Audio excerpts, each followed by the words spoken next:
শুভ জন্মদিন মানবাধিকার প্রতিদিন। আমি আপনাদের জন্য দোয়া করি, আপনারা যদি সুস্থ থাকেন, ভালো থাকেন।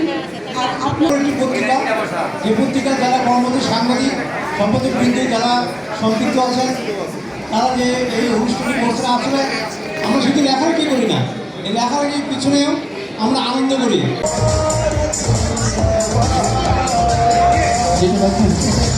শুভ জন্মদিন মানবাধিকার প্রতিদিন। Shoaib Hossain Jisan, managing director, world wide.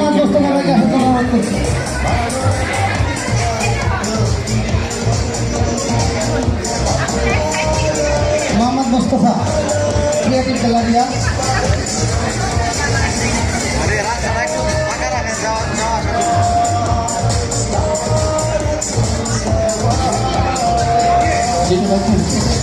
শুভ জন্মদিন মানবাধিকার প্রতিদিন। ক্রিয়েটিভ গ্যালারিয়ার পক্ষ থেকে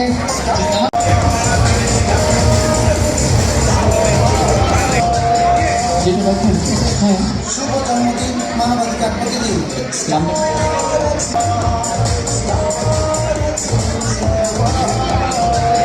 প্রতিদিন। শুভ জন্মদিন মানবাধিকার প্রতিদিন। শুভ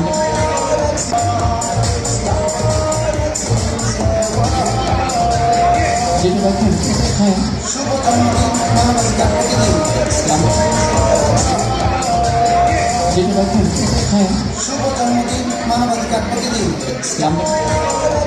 ক্রিয়েটিভ গ্যালারিয়ার পক্ষ থেকে। আমার পুরো নাম হচ্ছে মোহাম্মদ শোয়েব হোসেন জিসান। আমার কোম্পানির নাম হচ্ছে ওয়ার্ল্ড ওয়াইড এডুকেয়ার লিমিটেড এবং ম্যানেজিং ডিরেক্টর হিসেবে আমি আছি। কোন কাজটার জন্য স্টুডেন্ট যারা বাইরে পড়াশোনা করতে যায় তাদেরকে আমরা আসলে স্টুডেন্ট ভিসা যেটা হয় সেটা প্রসেসিং করে থাকি। কেমন লাগছে এত বড় একটা প্ল্যাটফর্ম থেকে অ্যাওয়ার্ড পেয়ে? হ্যাঁ, অ্যাওয়ার্ড তো অবশ্যই ভালো, অবশ্যই সবসময় ভালো লাগে। অ্যাওয়ার্ড জিনিসই একটা ভালো জিনিস, তো এটা আসলে ভালো মানুষদের থেকে, বড় মানুষদের থেকে পেলে অবশ্যই এটা ভালো লাগারই কথা। তো সকলের আশীর্বাদে আসলে অ্যাওয়ার্ড প্রোগ্রামে নমিনেটেড হওয়া এবং সর্বশেষে অ্যাওয়ার্ডটা পেলাম আল্লাহর রহমতে আর কি। তো এটাই হচ্ছে আমার সবচেয়ে বড় পাওয়া। আপনার এই প্রতিষ্ঠান থেকে দেশবাসীকে কি মেসেজ দিতে চান? আমাদের এই প্রতিষ্ঠান থেকে দেশবাসীকে মেসেজ এটাই দিতে চাই, আপনারা যদি দেশের বাইরে পড়াশোনা করতে যান, সবার প্রথমে আপনি আগে যাচাই বাছাই করবেন। কারো কথায় উদ্বুদ্ধ হয়ে কোনো পেমেন্ট অথবা কোনো কিছু ডিলিংসে করার আগে আপনারা নিজেরা সম্পূর্ণভাবে যাচাই বাছাই করে নেবেন, তারপরে আপনারা আগাবেন। এবং আমাদের জন্য যেটা হচ্ছে রিস্ক ফ্রি, কারণ আমরা কোনো সার্ভিস চার্জ দিচ্ছি না। সরাসরি ইউনিভার্সিটির সাথে আমরা কাজ করার ক্ষেত্রে আমরা কোনো সার্ভিস চার্জই নিচ্ছি না, সেক্ষেত্রে আপনারা রিস্ক ফ্রি এবং আমাদের সাথে কোনো লেনদেন হবে না, কোনো স্টুডেন্টের কোনো লেনদেন হবে না। ইউকে ইউনিভার্সিটিতে যে কোনো ইউনিভার্সিটির ভর্তির ক্ষেত্রে কোনো প্রকারই কোনো লেনদেন হবে না, সম্পূর্ণ সার্ভিস চার্জও ফ্রি। এবং আমরা প্রচুর স্কলারশিপ দিয়ে থাকি, যেটা স্টুডেন্টদেরকে পরবর্তীতে আমরা টিউশন ফি প্রোভাইড করে থাকি।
পিছনে সবাই